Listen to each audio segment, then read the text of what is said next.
Hey there, it's Mr. Kimber. I just wanted to go over the topic that we've been talking about in class. We just started it, so it's not going to be super easy right away, but hopefully this video will help you understand a little bit better. We're talking now about partial products, and that's the homework that your students will be bringing home. As you can see in the word partial, you see the word part. That's because a partial product is just part of the full equation, and there's a couple different ways that we represent it. One way is we use a box model, which looks like this. It's also referred to as the area model, and I have another video on that explaining what that looks like, but just for quick reference, you're breaking apart each number, just taking the digits out of each place. So 2 out of the tens place is 20. 7 out of the ones place is 7. And however many digits that top number has, that's how many columns. So this is just 2 digits. So you have 2 columns. And for that bottom number,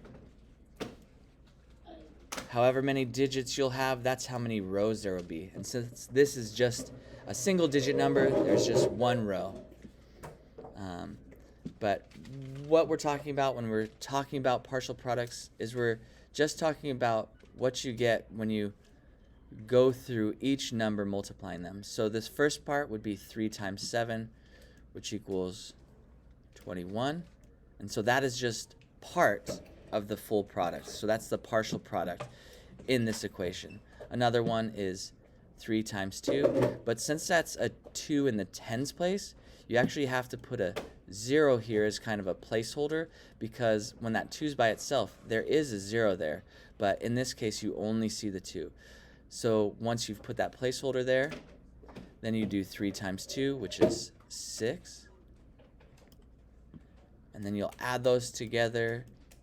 These are each partial products, and together they create a full product. And this is very similar over here. You have 3 times 2 in the tens place. So 3 times 2 is 6, and then you bring down the 0, which makes it 60. And next one, 3 times 7 is 21. And just like you did over here, you would add those together, and you would get your final answer. So the examples that it wants you to give for these partial products are things like the box model or the standard algorithm. The standard algorithm being how I multiplied that 3 by each one, and I'm taking those partial products and adding them as I go. The next thing we're looking at is they'll give you an example of somebody doing this partial product method. And the thing is that we're still new to this, so you might not catch it right away. But if you do 5 times 1, you'll get 5. And if you do 5 times 6, you'll get 30. But the only thing is that's 6 in the tens place. So just like when we were doing 3 times that 2 was in the tens place, which means we had to have a placeholder. We had to have a little 0, because you can't see the 0 once you pulled that number apart. You can't see the 0 right here.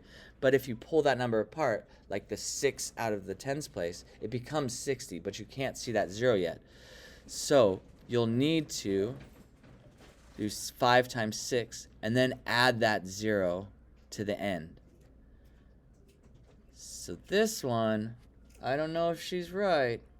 This is something you might want to talk about with your student, because that placeholder should be a 0 after that 30. And so it would actually move that 3 over one more space. But that's the problem I see there. Hopefully that makes sense.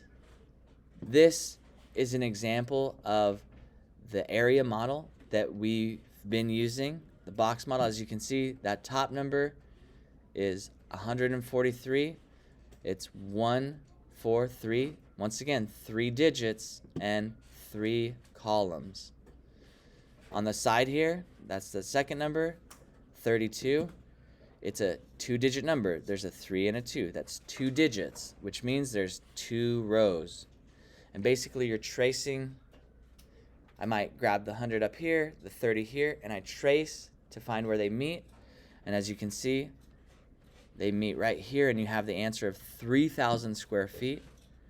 We can check that by going 3 times 1, which is 3, and then adding the 1, 2, 3 zeros after.